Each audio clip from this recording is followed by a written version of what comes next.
Chegou o nosso convidado, vamos lá. No programa de hoje, o número 2 no comando do estado de São Paulo. Poderemos juntos fazer um estado melhor para todos. Boa sorte pra você. Ele vem falar sobre as privatizações, parcerias, Cracolândia e muito mais. Então aquele momento é esse momento de extravasar e poder olhar para o futuro. Não vou ficar aqui não. Que bom. Tchau, pessoal. Tchau, pessoal. Palmas para o vice-governador Felício Ramos. Ó o Felício aí, ó. O Felício, cara, você vai em São José dos Campos. Opa. Queridíssimo lá. São José dos Campos, esse cara aqui, ó. Dá show. Você sabe que você fez.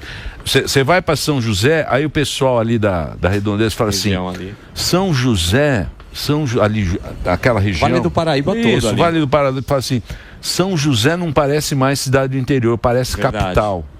É, Esse é o gestão, cara. sua gestão. É. Sanja. Boa Você tarde, sabe obrigado, disso, né? Obrigado. A autoestima subiu aqui no início do programa, hein? Mas isso é verdade, cara. Não tem uma pessoa que... Eu costumo dizer que a gente acertou mais do que errou, né? Porque tem que ser Não, assim. claro que erra. A gente erra. Claro que erra. Mas os caras pagam um pau pra sua administração lá. O público, a galera de lá, que a gente recebe muito recall quando vem aqui, né? Porque eu não... Turma São José, fala. eu passo ali no coisa, passo ali no... Quando eu vou pra Ilhabela e tal. A gente não vai muito pra São José dos Campos, mas... Legal, isso que vale a pena. Emílio, eu queria pedir uma autorização. Eu sei que já foi aqui a parte de economia. Sim. Mas eu tenho uma dúvida e queria aproveitar esses dois economistas. Tá vendo? Os nossos... E a dúvida tá aqui. Quando eu vim aqui da última vez, eu recebi uma moeda aqui. Quando eu vim aqui da última vez. Você recebeu essa aqui? Esta moeda aqui. Você guardou? Vezes, né? E eu guardei. A minha pergunta é qual é a cotação da... Porque os esquerdistas achavam que ela ia valer um Bitcoin. Você viu só? Eu acho que tá mais para real iraniano ou dong vietnamita. Que era o aqui, ó. Peso morto. Era o peso muerto. Isso aqui faz 2 anos. Faz 2 anos, início do governo. E não Lula. rendeu. Você lembra? Claro. Ele vai ficando mais morto. E a minha dúvida é com os economistas aqui. Tá mais para um ou tá mais para outro? Aliás, eu descobri hoje, porque você sabe que eu frequento Hebraica e o Fabinho, que é o diretor, é colega do Felipe. Eles estudaram no Bialy, colégio que eu estudei. Era um capeta lá. É isso Era mesmo. um capeta e ele é da comunidade. Vai. Se você falou que o Peça é hoje, você está errado. É amanhã. Tá, tem razão, você devia sábado se e domingo. informar e parar de fazer permuta de carrinho e de bebê. Mas Felipe... O Felício. Felício. Calma que hoje ele tá um Felipe é pouco o com remédio. Isso aí, O- Fabinho, craque de futebol. Felício, seguinte, a economia está indo mal. E São Paulo, né, tá tentando. Acho que vocês têm uma agenda interessante de parcerias público e privada. Eu queria perguntar assim: quanto São Paulo depende do governo federal e se dá para confiar que São Paulo seguirá independentemente de quem será o próximo presidente? Estamos fazendo a lição de casa, sempre pode ter certeza. O governador Tarcísio, o nosso time. Mas é importante que eu diga também, a gente vê o governo federal, né, Emílio? O presidente Lula, inclusive acusando o mercado, né, de muita coisa. É o mercado, a Faria Lima, é o mercado, terceirizando, né, os problemas do nosso país. Eu queria aproveitar a oportunidade aqui da grande audiência e dizer que para o nosso presidente Lula, que o problema não é o mercado, o problema do brasileiro é o supermercado. Sim. Na hora que ele entra, o ovo está mais caro, a carne está mais caro, o café está mais caro. E aí ele ainda estimula a turma, e eu vi o Sami falando essa semana inteira, aí pegar empréstimo, né? O microempréstimo, só falta ele estimular para pagar a conta do supermercado. Aí é o início do fim. Aqui no estado de São Paulo, a nossa linha de atuação é completamente diferente. Aliás, o nosso governador Tarcísio, ele mistura a qualidade técnica, é um homem com uma inteligência muito acima da média, e essa habilidade política que ele tem, né? A gente já passou a conhecer, né, como governador, e é isso que faz com que seja um governo que tem objetivos, metas e que saia do discurso e possa fazer, de fato, atitudes que façam a diferença. A primeira, Sami, Gana, é a gente poder, por exemplo, o nosso São Paulo na direção certa. Uma série de ações como facilitar a vida do empreendedor. Eu costumo dizer, né, para você, empreendedor, que é o grande gerador de emprego, é o que paga impostos, que se nós, políticos, não atrapalharmos a sua vida, já está bom demais. Se a gente puder ajudar, e é o que o governador Tarcísio vem fazendo, melhor ainda. Nós fizemos um grande programa de simplificação, mais mais de 900 atividades econômicas podem ser abertas imediatamente. Primeiro abre o seu comércio, o seu pequeno negócio, depois é que o governo vai fiscalizar ou as prefeituras para dar agilidade na geração de emprego. Segunda questão foi o Facilita, também esse programa importante que eu citei aqui, mas também aqueles empreendedores que tinham problema de dívidas com o Estado, onde a gente fez um grande programa de parcelamento e a nossa reforma administrativa. O nome técnico, corretamente, não é uma reforma administrativa, porque isso precisa ser feito lá em Brasília. A gente precisava ter uma lei, aliás, seria até melhor se a reforma administrativa viesse antes, né, da nossa reforma, das reformas anteriores e agora da reforma tributária, porque aí a gente ia enxugar o Estado, né? Quando eu falo Estado, eu estou falando seja o governo federal, aqui o estadual ou as prefeituras. Seria o ideal, era a reforma administrativa. Aqui, baseado na lei que já existe, o governador Tarcísio fez uma série de ações. Uma delas foi reduzir em 20% o número de cargos comissionados. É isso que faz com que a gente possa ter essa capacidade de investimento, Emílio, que nós estamos tendo agora no ano de 2025. Muitos projetos de infraestrutura, né? E aí eu vou fazendo muita obra no interior, né? Exato, em toda a região do estado de São Paulo. O estado de São Paulo, se fosse um país, seria a 21ª economia do mundo. Mas ainda assim, né, Zuckerman? A gente sabe que é um estado muito desigual. Sim. E a gente precisa desenvolver o estado como um todo. Então a gente tem o Vale do Ribeira, que precisa de uma atenção. Ali, o fundo ali também do nosso estado. Portanto, é importante que a gente possa democratizar esse acesso a investimentos em todo o estado. E a infraestrutura faz isso. Você primeiro entra com a infraestrutura e depois o empreendedor que está investindo muito, já são mais de 500 milhões anunciados de empreendedores privados aqui no nosso estado de São Paulo. Credibilidade do nosso governador. A minha impressão é que a pauta agora é segurança pública, né? Tá todo mundo falando que, pô, a gente sente, né? O que vocês têm feito aí? Tem algumas iniciativas, a gente acompanhou, mas qual que é o próximo projeto para a segurança pública? Aliás, aproveitando a oportunidade, infelizmente, eu vi que ontem o ministro Lewandowski repetiu aquela frase que ele tinha se arrependido, né? O Tarcísio já disse que é contra, né? Ele repetiu que a polícia prende mal e o juiz é obrigado a soltar. Eu lamento que ele tenha insistido. Tenho o maior respeito pelo ministro Lewandowski, pela história dele, com uma exceção específica, que não sei se vocês lembram, mas foi ele que presidiu o impeachment da Dilma e ele que separou a votação lá. Fez a separação e ela não perdeu os direitos. O Lewandowski, ele só... os canhoteiros, ele só resolvia problema dos canhotas lá. Só pegar a história, né? Amigo da canhota. Mas tenho respeito por ele, mas me parece que ele está muito distante da realidade. Aliás, isso é a realidade do governo Lula, né? Ele é um governo analógico no mundo digital, não tem sensibilidade política. E aqui, mais uma vez, na questão dessa declaração do ministro, e a gente vem aí com a PEC da segurança. Isso. Que não vai resolver nada do jeito que está. Aliás, eu acho que até nós, da oposição, deveríamos votá-la do jeito que está.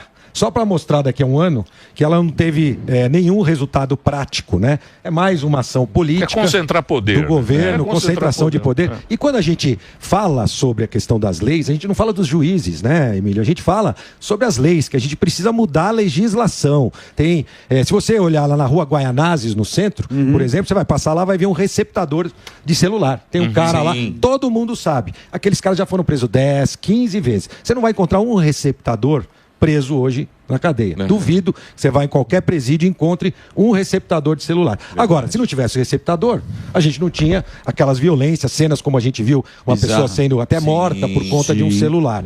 Né? Então, a gente defende, sim, uma legislação mais rígida, principalmente para o reincidente. Você vê, votamos a questão da saidinha, Derrite teve uma participação até como deputado nessa votação, e aí depois foi interpretado que só vale para aqueles que tiverem cometido os crimes depois, ou seja, presos depois da lei. Então, infelizmente, na última saidinha foram 1.000 que não voltaram e estão aí colocando as nossas famílias em risco. Então, a gente defende um trabalho. Então, o nosso Derrite está fazendo um grande trabalho. A gente tem os melhores indicadores dos últimos 24 anos. Começou a medir a questão de homicídios, roubos, a Secretaria de Segurança Pública, lá em 2001. Nós estamos com os melhores indicadores. Mas, ainda assim, a gente sabe, é importante que eu divida com você que está nos assistindo, que a sensação de insegurança da população é que é grande. Até por conta de que tudo é filmado, então você vê uma cena difícil. A lei frouxa.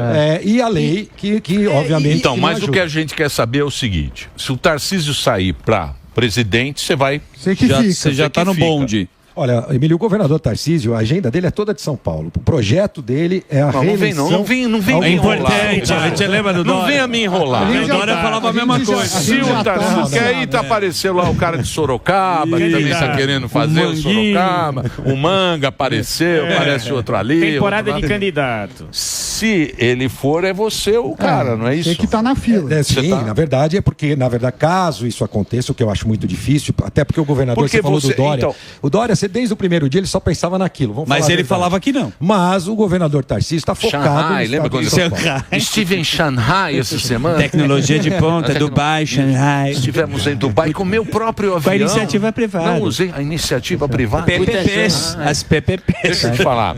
Mas então... Você tem um estilo, o que você fez lá é mais ou menos parecido com o Tarcísio. Eu sou um gestor técnico, mas a gente sabe da importância da política, né? A política que movimenta. Você tem que ter... Aliás, quero aqui também fazer um elogio para o nosso presidente da Assembleia, André do Prado, né? Tem sido um grande parceiro. As políticas públicas são assim, você precisa unir. Essa é uma característica do Tarcísio. Ele consegue navegar, inclusive com parcerias até com o próprio governo federal, com outros entes da federação, com o judiciário, com o legislativo. Então, essa característica. Nesse aspecto, sim. Mas, claro, ele é um cara muito mais inteligente do que eu. Não vou dizer mais bonito, que aí também eu já estaria sendo... A vontade você tem. Mas, de fato, Emílio, se isso aconteceu, que eu acho improvável, aí sim, a partir de março, porque existe uma obrigatoriedade. Então, mas você sabe que na política o que vale é a pesquisa. Se o nome dele estiver aparecendo na pesquisa, ele vai. Aí, no caso, Emílio, o meu papel como vice é o mesmo papel do Zuckerman aqui, quando você não vem no programa. Que não serve pra nada. Atrapalhar. Você vai lá. Não, mas você faz com boa vontade. Mas conta pra gente, o que faz o vice-governador, por exemplo, para que as pessoas possam... Claro, ele, na verdade, primeiro, eu acho que a primeira questão é essa questão da lealdade, é importante. Eu tive 2 bons vices lá em São José dos Campos e sei o que é ser um bom vice, espero que esteja sendo um bom vice, acredito que sim, né? Primeiro, a gente está ao lado do governador e à disposição para aquilo que for necessário. Ele me deu 2 missões importantíssimas. Uma delas, o pessoal não sabe se é porque ele gosta de mim ou não, que é a questão da conhecida Cracolândia, que a gente chama com cena aberta de uso. A gente brinca, mas na verdade é uma missão que eu vou falar um pouquinho, acho que a gente vai poder falar. Tá muito, os trabalhos estão indo muito bem. E a segunda, eu sou o presidente do Conselho de Desestatização. O nome é complexo, mas são as PPPs, as concessões, as privatizações que atraem dinheiro privado para a gente transformar a realidade do nosso estado. Já tivemos grandes privatizações, concessões feitas, a Sabesp, a gente teve a questão também da EMAI, foram 2 desestatizações, Sabesp e EMAI, e as nossas concessões. Tinha o trem Intercidade, São Paulo-Campinas, agora nós vamos ter o túnel Santos-Guarujá esse ano. Esse ano a gente tem as travessias de balsa. Você falou que você vai lá São Sebastião, Ilhabela. Você sabe quando você usa aquela balsa, a hora que você sai do carro, você defuma, né? Da hora que sair de um lado, que o cheiro do diesel, você fica defumado do outro lado. Isso vai acabar, porque nós vamos trocar para travessias eletrificadas. Elas serão elétricas, sustentáveis e com mais conforto. Então, são 14 travessias em todo o estado de São Paulo. Então, nós vamos fazer também as travessias. Nós temos o túnel, que é importante, e o novo centro administrativo, que é vários prédios. Hoje são 40 prédios do governo do estado, que a gente tem as famosas repartições públicas, para pegar um termo antigo, né? Prédios do governo que serão concentrados lá no Campos Elíseos. Nós vamos construir. No centro. Exatamente. E ali vai dar mais uma vida para o centro, vai ser muito importante. Mas quando vai rolar isso? Então, agora este ano nós fazemos um leilão, nós vamos ter aquela batida de martelo. Temos 11 leilões. Vocês vão ver por 11 vezes o governador Tarcísio batendo com veemência. Vai sair do Morumbi e vai para Campos Elíseos. Na verdade, é mais do que isso. São 40 prédios espalhados por toda a cidade de São Paulo que vão ser concentrados. E também o Morumbi. O que vai ser lá no Morumbi? Do que acontece o Morumbi, vai permanecer o gabinete do governador, que vai ter um gabinete lá e um gabinete aqui. E o Morumbi ainda a gente não definiu o que nós vamos fazer com as secretarias que hoje funcionam lá e passarão a funcionar no Campos Elíseos. Hoje já é um museu.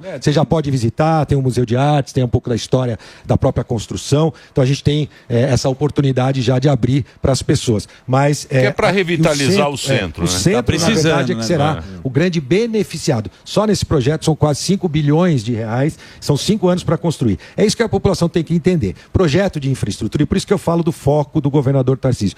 Não é projeto de um gestor, é projeto de Estado. Alguém começa, o outro continua, mas primeira coisa tem que ter uma boa modelagem para você transformar transformar tudo isso em realidade. Você lembra, o Emílio vai lembrar, que lá na época do Lula 1, ele fez uma concessão de estradas. A gente ia ter o pedágio mais barato do mundo. Eu lembro que na época era de R$1,99.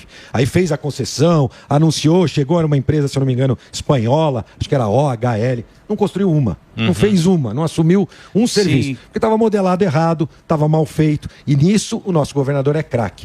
Ele, como ministro da infraestrutura... É por iniciativa privada, é isso, esse dinheiro? Vocês vão captar 5 bilhões? Sim, na verdade, o que acontece? As empresas construtoras, uma empresa ganha, constrói, Zuckerman, e mais do que construir, eles vão fazer toda a manutenção, a segurança do prédio, a limpeza. Imagina que a gente tem 40 contratos hoje de manutenção, 40 contratos de segurança, isso vai ser tudo único, e a empresa que construir, claro, vai receber um recurso do Estado, quase como se fosse um aluguel, um comodato, para ele ir pagando essas despesas e recuperar o investimento. E ao mesmo tempo o Estado já vai usando. Passado 30 anos, o prédio não é dele, o prédio é do Estado. Passado 30 anos, o prédio volta para o Estado, por isso que é uma concessão. Isso vai transformar o centro de São Paulo mais do que já está sendo transformado, que já tem boas notícias para o centro. Deixa eu fazer um break para a rede de rádio agora. Muito obrigado pela sua audiência em todo o Brasil. Estamos aqui com o vice-governador, o cara que está na boca. Se o Tarcísio for, esse é o cara. Ele tá no banco. E aí, o governador? Tá no banco aquecendo. Só um break para você agora. O Felício Ramute está aqui. Põe as redes sociais. Ele foi prefeito de São José dos Campos, fez uma administração lá espetacular em São José. E eu vejo pela nossa audiência em São José dos Campos, que sempre fala muito bem. Não sei o que você fez lá de tão bom. Não, mas vocês estão falando... Eu não sou de lá. Não, mas se o cara falou que ele é bom eu não mesmo... sei. Tá todo mundo falando. Então, Sanja é maravilhoso. E normalmente o cara fala mal de política. Sempre. Ali nós tivemos bons trabalhos dos prefeitos anteriores. Não sei. Você tem amigo que assiste o programa? Eu vou fazer o break agora. Põe a rede social do Felício aí para você ver o trabalho dele. É o nosso vice-governador. Vai lá, Reginaldinho. Pom. Pergunta se você vai fazer? Continuamos aqui. Governador, se o Tarcísio sair a presidente, o senhor assume, aí o senhor pode também tentar o governo do Estado de São Paulo, correto? Sim. Mas aí o Ricardo Nunes também já ventila essa possibilidade. Pelo menos é o que sai na imprensa. E o até Kassab.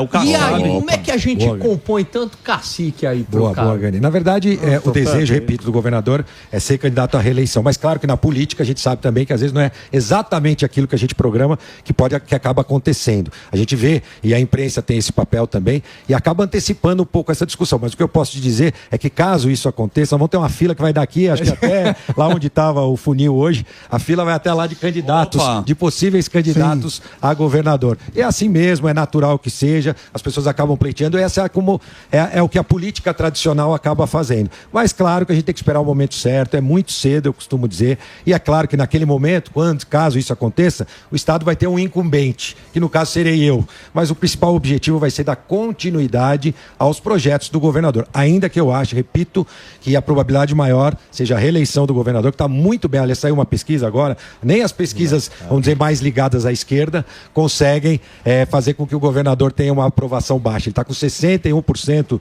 de aprovação no estado de São Paulo. É um grande resultado, fruto desse esforço, desse grande time que ele montou para o estado de São Paulo. Ô Felício, a gente falou um pouquinho da segurança, falamos da economia.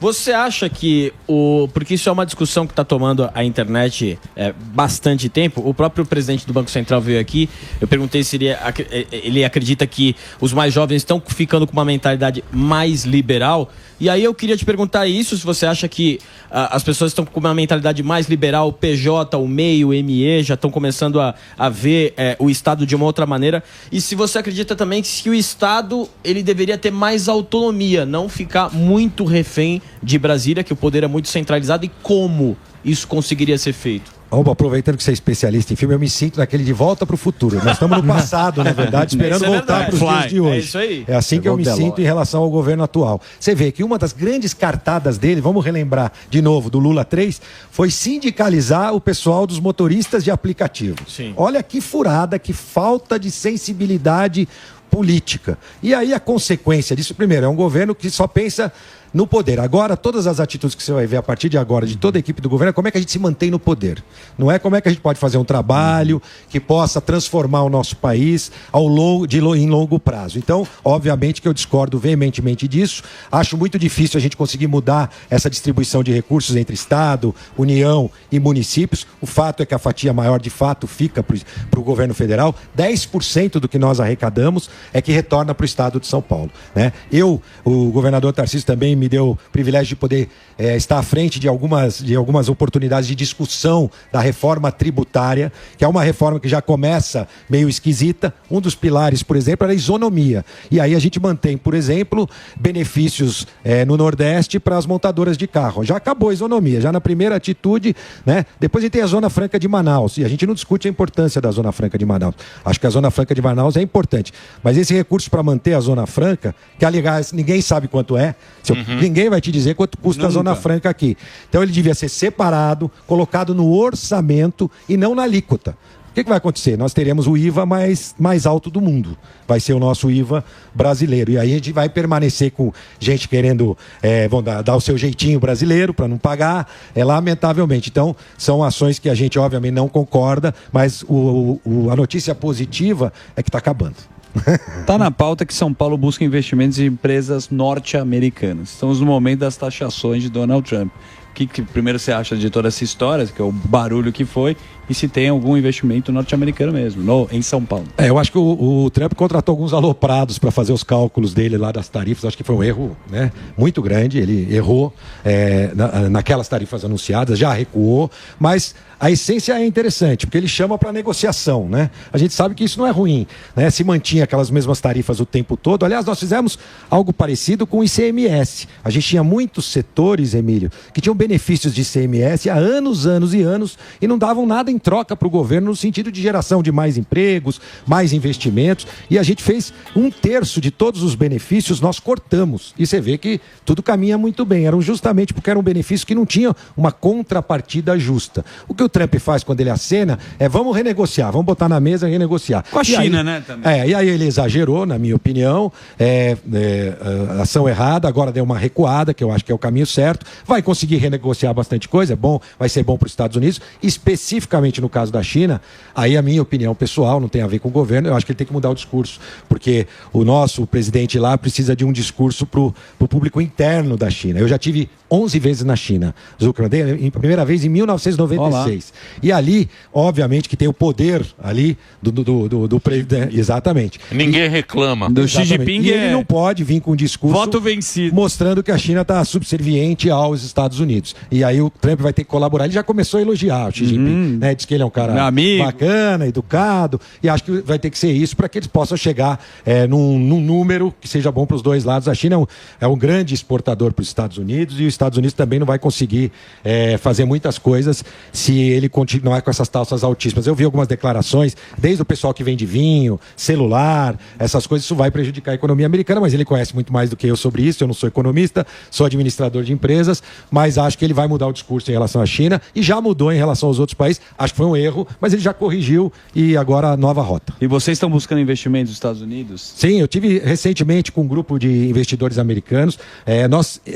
O nosso secretário Jorge Lima busca constantemente a atração de novos investimentos. Só em data center, nós temos neste momento em data center, 90 bilhões de investimentos em data center. Imagina você a estrutura desses data centers, que vai ser muito importante também, já que nós estamos numa economia digital, que a tendência é crescer cada vez mais a utilização dos nossos data centers. Além de outros investimentos. Então a gente tem os investimentos em infraestrutura, com as concessões e PPPs, e os investimentos da iniciativa privada. Já conseguimos atrair muito, foi recorde de abertura de empresa no estado de São Paulo, 380 mil empresas abertas no ano passado, e também 500 mil empregos gerados. Nós estamos na direção certa, não tenho dúvida disso, e claro, vamos atrair recursos e investimentos de todos os países, e claro, dos Estados Unidos também. Felício, uma das coisas que acho que incomoda a população brasileira de toda a ordem é a carga tributária. A gente paga muito imposto, muitos novos estão sendo criados na esfera federal, e na esfera estadual não tem novos impostos, mas a carga não é pequena. ICMS pesa, IPVA e outros. Tem alguma previsão de redução de carga tributária? Porque eu estava olhando a arrecadação, bateu recorde. Taxadinho, gaúcho. Não, mas... Com o taxadinho jogando. Tacharel. Taxadinho, tacharel. Tacharel.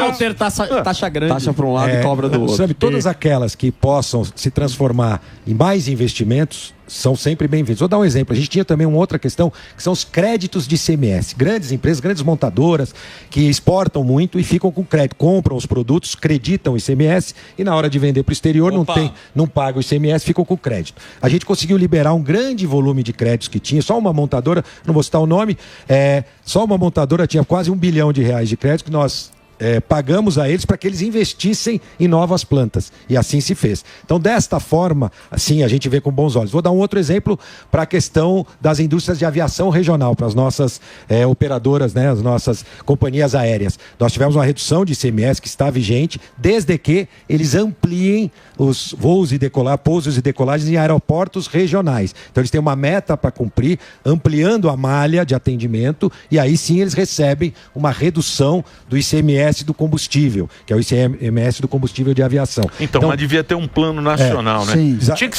ter um plano, porque não é possível o Brasil, do tamanho que não tem um plano para... Pra nada. Fragmentado. Não tem para aviação. Para aviação não tem. As empresas quebram, toda hora quebra uma, né? Quebra um monte. Então, Recuperação judicial tá mas batendo... falta um plano, né? Um plano, não é possível o Brasil não ter... Agora vem a reforma tributária, né? O que a gente espera, e aí vamos ver.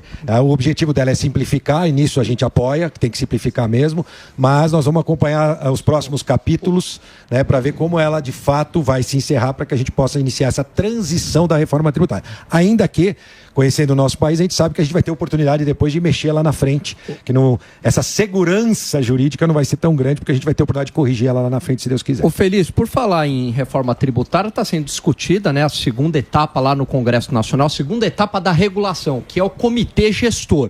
Não corre o risco de São Paulo perder a arrecadação e concentrar todo o poder econômico e financeiro no governo federal? Ali existe uma explicação, claro, vamos ver se consolida, de que essas distribuições aos estados seriam automáticas, quase como aquelas contas de banco que são automáticas, sabe quando você faz o split, né? É isso, né? Quando o split, você faz o pagamento, já vai automaticamente para o fornecedor, é quase que um split. Então ali já seriam distribuídos. Nesse caso, é importante a gente dizer, o estado de São Paulo, e aí vem a pergunta do Zuckerman sobre a atração de novos investimentos, ele leva uma vantagem em relação a isso, porque nós temos 40% de participação da economia. Então, esses impostos do IVA serão recolhidos onde se consome, não onde se produz. Hoje a gente tem essas taxas sendo recolhidas no estado onde ele é produzido. Ele vai passar a ser creditado no estado onde ele é consumido. E o estado de São Paulo tem uma capacidade de consumo gigantesca. Eu recebi umas empresas, por exemplo, fabricantes de pneus.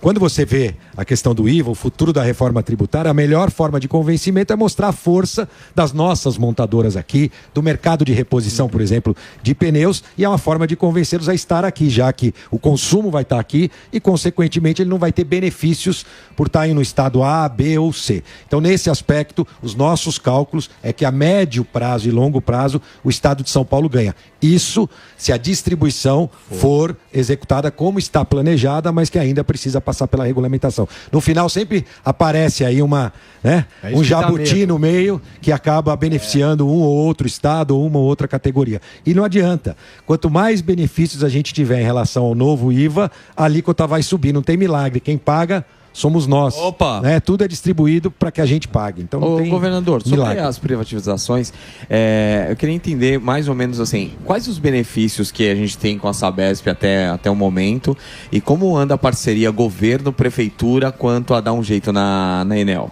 Vamos lá, são dois casos distintos, mas em relação específica à Sabesp, eles assumiram em setembro. Sim. Né? Então, o valor percebido pelo cidadão ainda não existe, vamos ser bastante claro. Mas, por exemplo, já foi anunciado 16 bilhões de investimentos este ano. Sim. Porque o projeto de desestatização, porque nós vendemos uma parte, ficamos com uma parte, este projeto prevê 60 bilhões de investimentos em 5 anos, para universalizar. Você vai para a praia, a gente vê aquelas bandeirinhas vermelhas lá, porque você está lançando esgoto in natura ali na praia onde você quer aumentar o turismo. A gente precisa acabar com isso, precisa tratar o esgoto de todas as cidades atendidas pela Sabesp. Então nós vamos ter 5 anos. Então, o valor percebido pelo cidadão hoje ainda não é tão grande quanto aquele que ele vai perceber daqui a pouco nos próximos 5 anos, melhorando a segurança hídrica, né? E isso é projeto de infraestrutura. A solução não é do dia para a noite, né? Um projeto de trem, e no caso da Sabesp, essa melhoria ainda não foi percebida, ainda que ela já aconteça,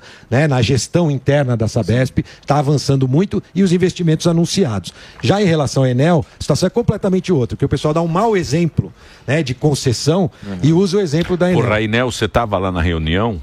Numa das reuniões, sim, a reunião foi dura, difícil. O Tarcísio, isso aí. mas deu uma paulada. Ele deu uma paulada. O contrato é muito antigo, né? Porra, que E aí isso? tem Ele a é ver- sempre assim? Ele é sempre assim? Não, só quando ele tá. Quando o programa não concorda. E Mas berra ali- o caramba.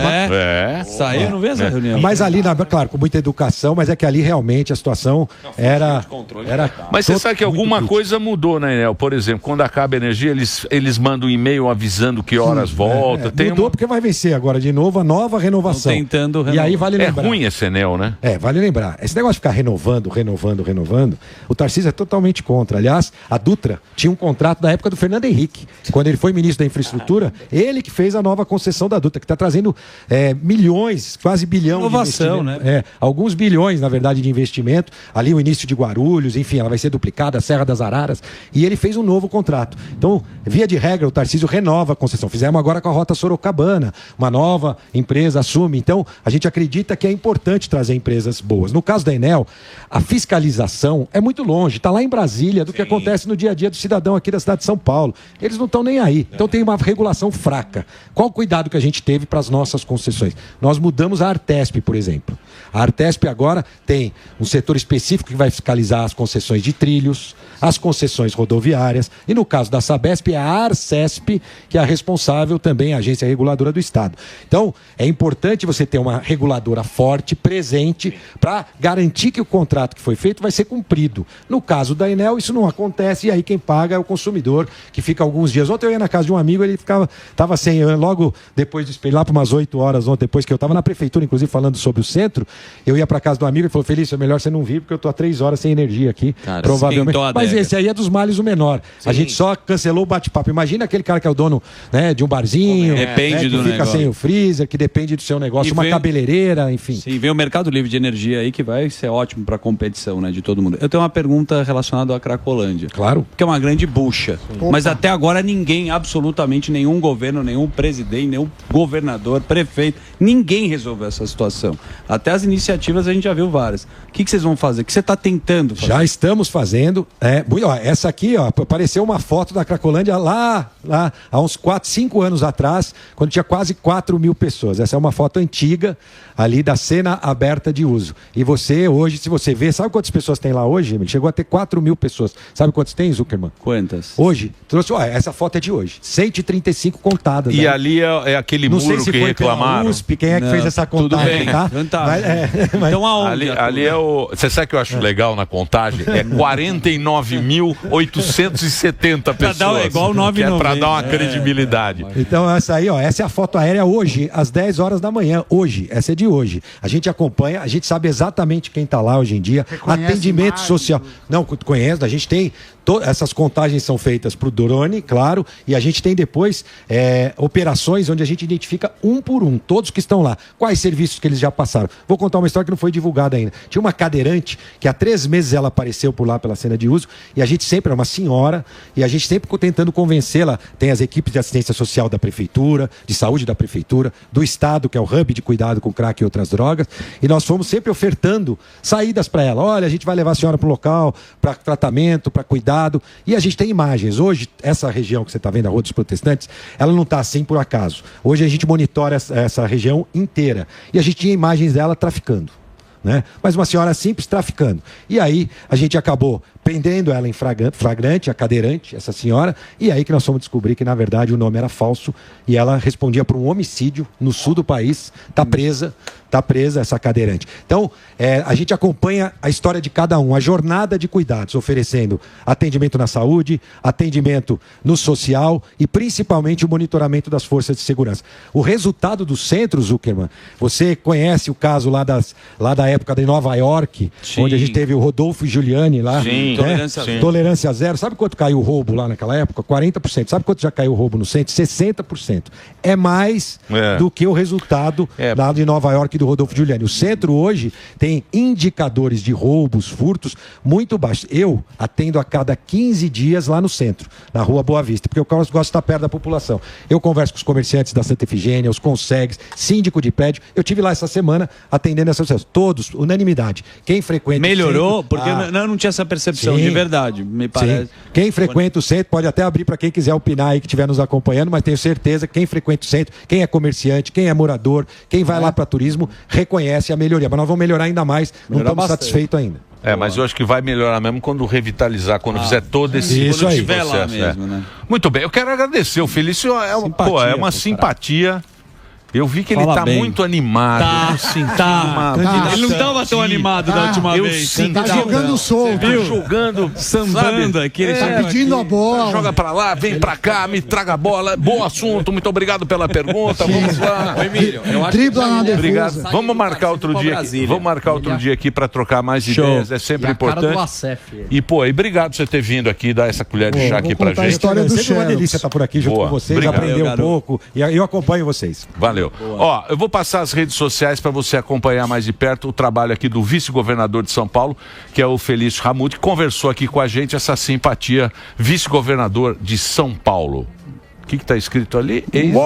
Não enxergo. Eu não enxergo. O que é? Duas vezes prefeito de São José, ex-secretário de Transporte de São José, ex-presidente Urban em São José dos Campos. E é uma simpatia e um cara muito bacana. Obrigado, viu, Felício? Valeu, boa sorte para você.